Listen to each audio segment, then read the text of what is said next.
Well, I don't have a long statement. You'll be happy about that. You'll also be happy to know that S59, the Distinguished Flying Cross National Memorial Act, will not cost the federal government one slim dime, so that's good. And you'll be happy to know that it passed the House twice. So I'm here to kind of tug at your lapels a little bit and say, Mr. Chairman, this is kind of a no-brainer, and we've got to get it done. And let me tell you about this bill, which I've introduced with Senators Feinstein and Nelson. The purpose is very simple. It would designate the Distinguished Flying Cross Memorial at Marchfield Air Museum in Riverside, California. We'd make it a national memorial, not a national park, not a park, a national memorial to recognize members of our armed forces who have distinguished themselves by heroism in aerial flight.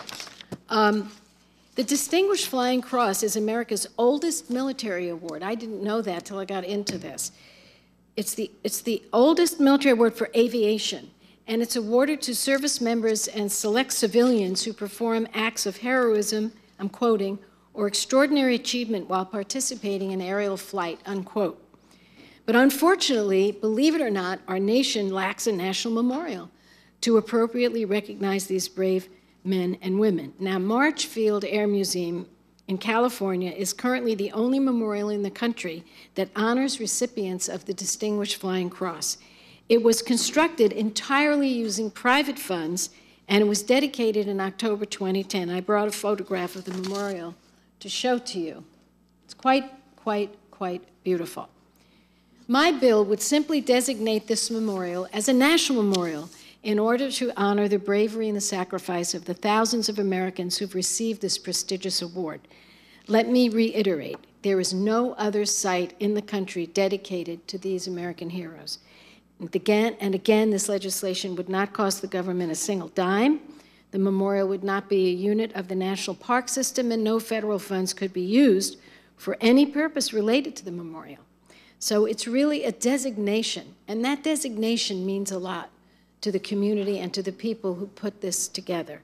I'm so proud this bill has wide support within the military and veterans community, so I'll conclude by reading you some of those who support this.